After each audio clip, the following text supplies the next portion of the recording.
Now, Al-Akhdari rahimahullah is going to go on to discuss those things that are not permissible for a person who's in the state of janaba. So, somebody who's in the state of janaba, Al-Akhdari mentioned فَصْلٌ لَا يَحِلُّ لِلْجُنُبِ, yani it is not permissible for a junub. La yahillu means it's haram for a person who's in the state of janaba dukhulul masjid.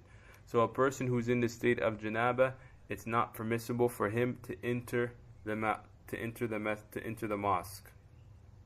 So if a person's in the state of janaba, it's not permissible for him to enter the mosque, even if he's just walking through it. وَلَا قِرَاءَةُ الْقُرْآنِ, and it is also not permissible for a person to recite Quran when he's in the state of janaba, except under a few circumstances that Al-Akhdari mentions here. إِلَّا الْآيَةَ وَنَحْوَهَا لِلتَّعَوُّذِ وَنَحْوِهِ, yani it is not permissible for a person to recite Quran except a verse or two for the sake of ta'awudh. What do we mean by ta'awudh? For example, the person who gets scared when he reads قُلْ أَعُوذُ بِرَبِّ الْفَلَاقِ or قُلْ أَعُوذُ بِرَبِّ النَّاسِ, then it's permissible for a person to read these ayah, because when he's reading them, he's not reading them with the intention of reciting Quran. He's reading them for the sake of seeking refuge with Allah. So that's why it says illa, meaning that it's haram except for a few verses. Illa al-ayata wa nahwaha, a few verses.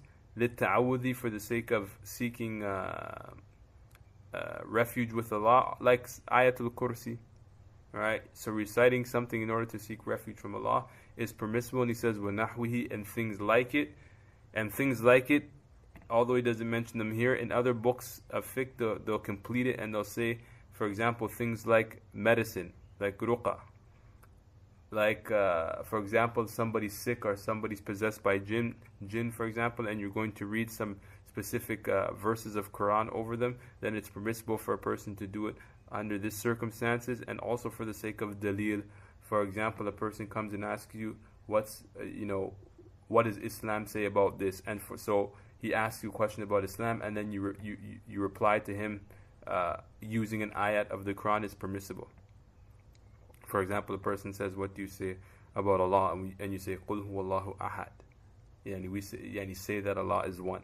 Then here it's permissible. Why? Because according to the usul of Imam Malik, إِنَّمَا الْأَعْمَالُ بِالنِّيَّةِ, everything goes according to intention and the person's aim and objective behind doing something. So the fact that a person says something for the sake of ta'awudh or for the sake of dalil, although that is considered qira'atul Quran, that is not his intention of reciting it. And so in this case, it's permissible for him to recite it under these circumstances. Then he mentions وَلَا يُجُوزُ. Then after mentioning that, he's going to mention an example here. And what Al-Akhdari is going to say here is that it's not permissible for a person to have sexual intercourse or relations with his wife. For example, if he knows that the water that he has present, he's not able to make ghusl from it. For example, let's say a person goes camping. A weekend, people go camping, and a person knows that if he were to have intercourse with his wife, obviously he's going to enter the state of janaba, and so he knows that if he enters the state of janaba, that he doesn't have the ability to make ghusl with the water present because it's all cold water. Here, according to the Malikis, we're going to say that it's not permissible for him to have relations with his wife. Why? Because he already knows that he's going to enter in a state in which he's not able to use water. And the excuse to make tayammum only applies to specific people under necessity, as we'll mention later on in books like Al-Izziyah. You're going to mention that if a person's sick, or that if they're sick and they fear that they won't cure from their sickness if they use water, then it's permissible for him to make tayammum. Here, this person knows before he has relations with his wife that he cannot bear using cold water. The fact that he cannot bear using cold water is not an excuse to make tayammum, even more so knowing that beforehand. And so we say here it's not permissible for him to have intercourse with his wife, but as they mentioned in the commentaries, that's under a condition that a person that he's not going to be disturbed if he doesn't have relations with his wife. For example, if it means that if he doesn't have relations with his wife, he's not going to be able to lower his gaze from looking at other women or having heavy sexual thought and so on and so forth, then we say it's permissible. Right? So this rule is particular to when there's no harm in not having intercourse. So Al-Akhdari says, وَلَا يُجُوزُ لِمَنْ لَا يَقْدِرُ عَلَى الْمَاءِ الْبَارِدِ.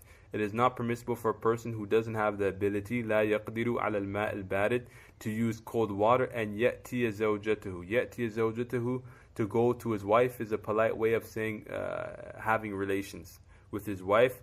حَتَّى يُعِدَّ الْآلَةِ. He says here, until he prepares a tool. Literally, that's how we would translate it. But what does he mean here by yu'id al-ala? Until he prepares something in order to get warm water, or water that's not cold, so that he has the ability to make ghusl. So hatta yu'id al-ala, that's what he means by it. Until he has the ability to the ability to supply some type of water that he has the ability to make ghusl from. Then he says, now, the fact that it's not permissible is under a condition. إِلَّا أَنْ يَحْتَلِمَ فَلَا شَيْءَ عَلَيْهِ. For what does this mean? For example, all of this issue of fiqh that we just mentioned about the fact that it's not permissible for him to have relations with his wife, an exception to the rule is, for example, if a person wakes up and he realizes he had a wet dream. So now he's entered the state of janaba. But the difference between the first issue and the second issue is that what if he has a wet dream, he entered the state of janaba and he didn't have any control over it. Whereas in the previous, he has control over it because he has the ability not to have relations with his wife. But in the sense where he woke up and he had a wet dream, then he already entered the state of janaba. Right? And so at this level, it's permissible for him to go and have relations with his wife after, because of the fact that he's already in the state of janaba now. So the fact that he's already in the state of janaba, then it's permissible for him to him to have relations with his wife.